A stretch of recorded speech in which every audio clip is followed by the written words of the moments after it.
Hi everyone, thanks for joining me. I'm at the library. I just ran in and I wanted to show you what I have as a bunch of holds since I haven't done that for a while. Let me see if I can get this straightened up a little bit. It's one of those days where I was able to come from the climbing gym straight here, which is a great way to do it because it's right over the river and it kills two birds with one stone. But there I saw a bunch of people all walking into the library at the same time, as if they were attending something, that they were all arriving at once. And it turns out there's a seed swap and all kinds of seed-oriented, seed-centric things going on at the library for all ages, and looks exciting. It must mean that somebody thinks spring is coming to Southwest Pennsylvania. Yay! Okay, what did I get? Well, I noticed that I got this big thing. I had no idea when I was reading about this book that it's this large. So I don't know. But it's a brand new book called The Freaks Came Out to Write, The Definitive History of the Village Voice, the Radical Paper That Changed American Culture. It just looks so fun when I read about it, probably in the New York Times. But my God, it's a lot. It'll just be fun to thumb through. I don't think it's one of these books that I'll read from beginning to end. It looks like it's got just a bunch of time frames and stories, so we'll see.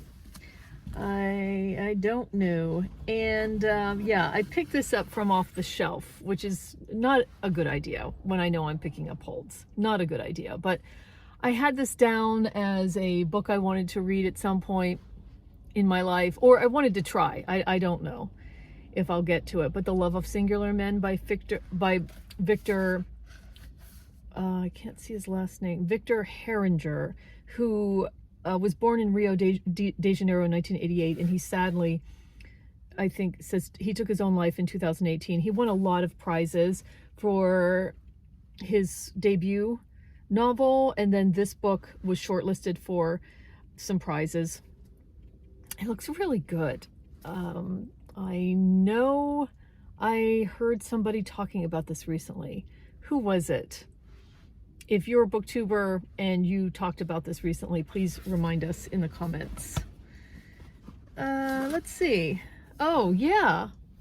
Not since Borges have I experienced fiction as a perfect maze or puzzle, endlessly piercing. Amina Kane.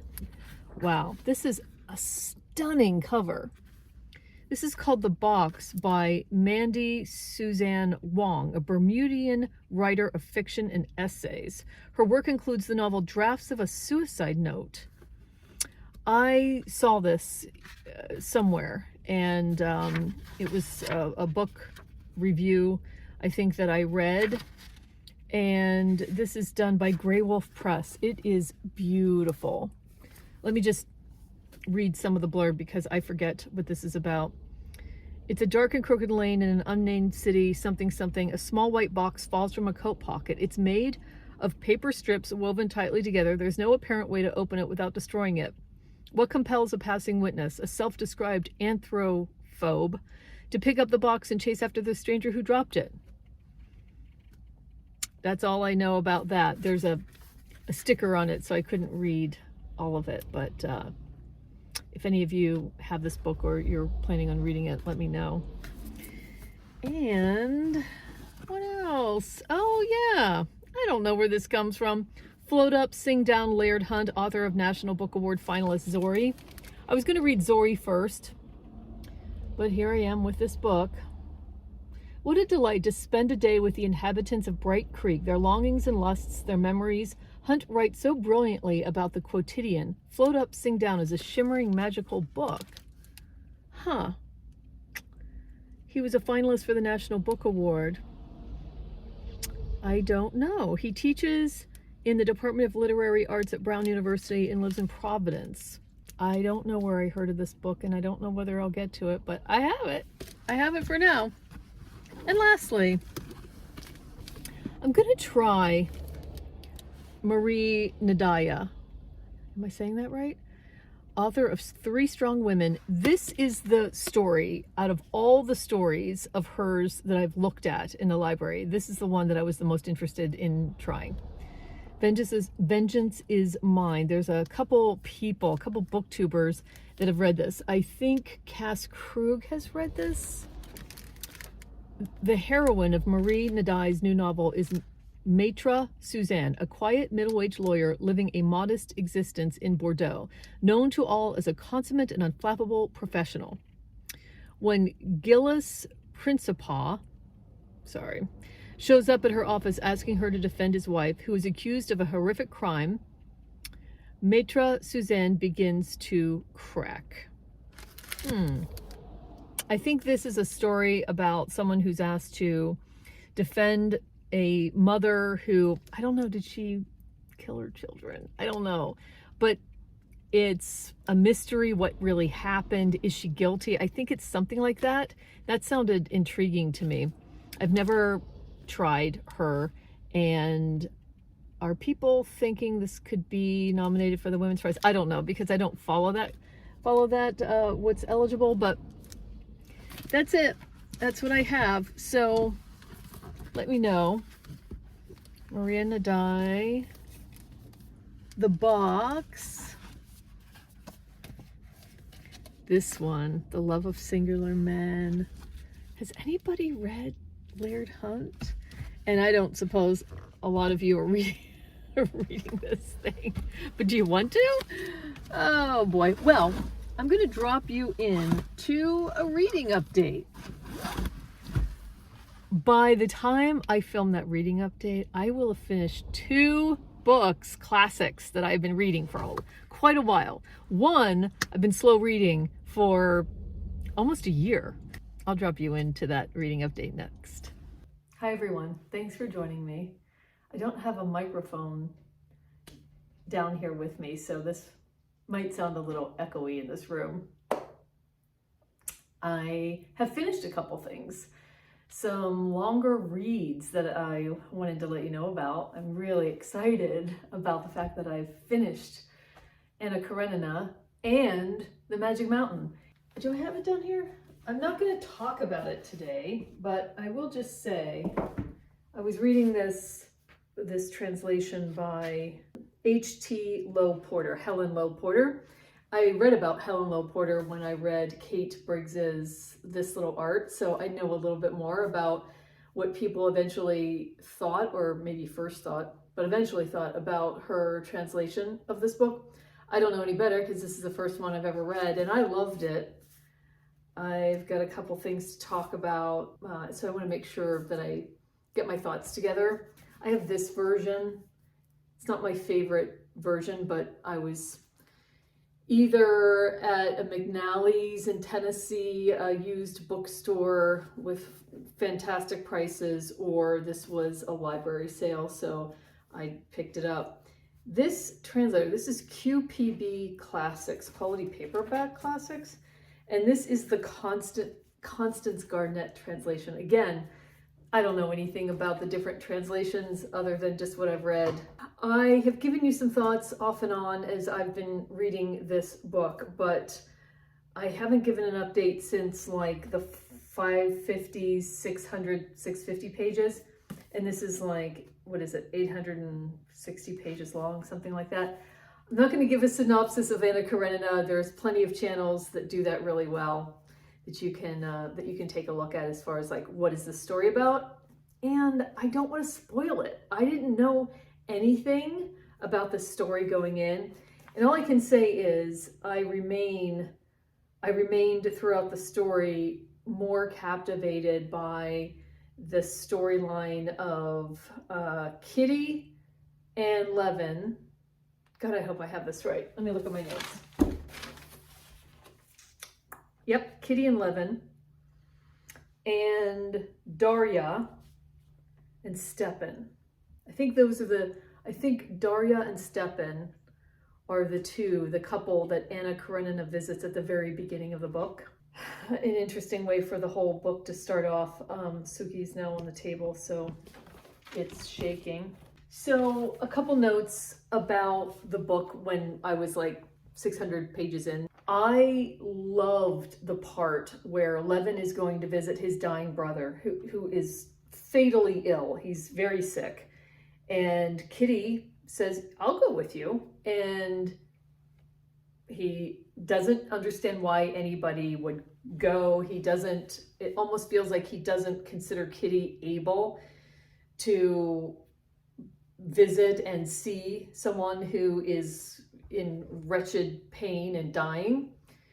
I'll tell you what, I'm not going to tell you what happens in that scene, that chapter, but man, was that such an amazingly written dynamic, the way that, how Kitty shows up. That's all I'll say.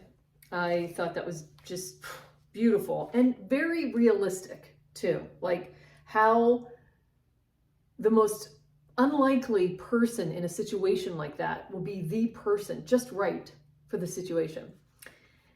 Then around page 650 in this copy, Darya, married to Stepan, goes to visit Anna Karenina. Not a popular thing to do because Anna is an outcast in society. If you don't know, this is not a spoiler, it's literally what the entire book is about, but Anna has left her family and gone off with her boyfriend or partner without being married.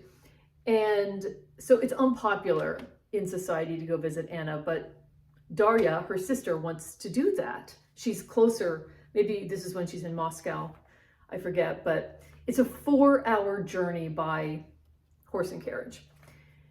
Darya has a lot to think about. She knows that people don't like her going to see Anna. That's what she's ruminating on as she's in the carriage.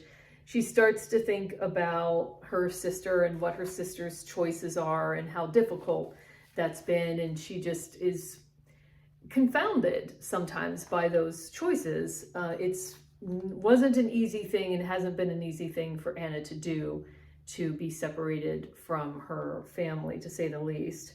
Then she starts, just 4 hours. She has time to start to think about her own life and how she's somewhat disappointed with her marriage. There's something that goes on at the very beginning of the book that gives you a clue as to why she would continue to be disappointed. And just the confines of married life and how once you make a decision in this society anyway, it really isn't acceptable. And there's just tremendous costs to divorcing if you're a woman.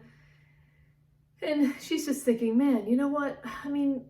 Maybe Anna has it right. Maybe I could find somebody to have a romance with. Wow, that would be, wonder who I would choose. And so interesting and so realistic. What can happen to one inside one's head throughout a 4-hour journey?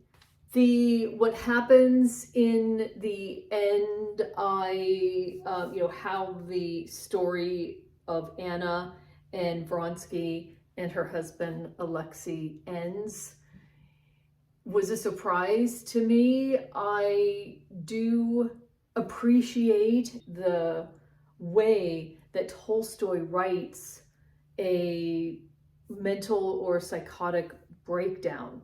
He's not just telling, he's showing the unraveling of someone's mind. Why? Because she's an outsider in society, because so much time has gone on and she's cut off from the people that would normally be in her life. And so this makes her very confined. It makes her very paranoid. I loved the way that he chose to illustrate that. War and Peace will, I think, forever be my favorite Tolstoy, but I really enjoyed the more concentrated story of Anna Karenina, meaning there were less characters, but there were these couples and so entirely different from one another. Like, I can see why so many people enjoy Anna Karenina. And then I recently read and finished, I think this was part of that library haul. I recently finished this, Marie Ndiaye's Vengeance is Mine. I'm going to get the names not wrong, but not pronouncing them correctly, and certainly not with a beautiful French accent. So know that up front. But this is a book about Maître Suzanne. Maître is a way that attorneys are addressed in France, as far as I understand. She's a middle-aged lawyer living a modest existence in Bordeaux, known as a consummate and unflappable professional. She's just started her own firm, rented a space, gone out on her own. She's looking for clients, and somebody comes her way that's connected with a really horrific and sensationalized, because of the nature of the crime, sensationalized in the news, in the media and everything, murder that's just happened, a crime that's been committed by a mother who has killed her children. I'm saying that up front because that's the beginning of the story. It might even have that in the flat, but it certainly has it in the first couple pages. So know that. I will say that when I got to the part where at some point either the father or the mother had to be speaking about the details, and it's not egregious. They don't keep going over that part. This book is really about Suzanne, Maître Suzanne, and the inside of her head. But when I did come to that part, it happened to be I was reading it at night before bed, and it just made me so woozy that I thought, I didn't think I was going to be able to finish the book, but I actually just skipped ahead a page or two, and then I was okay. I was hoping it wouldn't come up again. And whenever it did get to, like, if it just got to talking about the children, I just felt okay to maybe go ahead so that I was getting the point of the book without having to read things that were going to be super upsetting.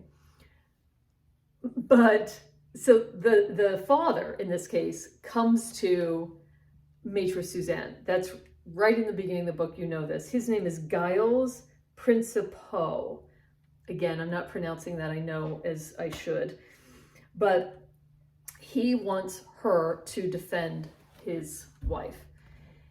And she thinks she remembers him from somewhere. And that somewhere is this incident when she was 10 years old, when she was taken to a house that her mother was cleaning, a client of her mother's, and she ends up hanging out with this son of the family who was there. And I think maybe he was 15 and she was 10, and they were hanging out in his bedroom, and he's talking and they're having a conversation.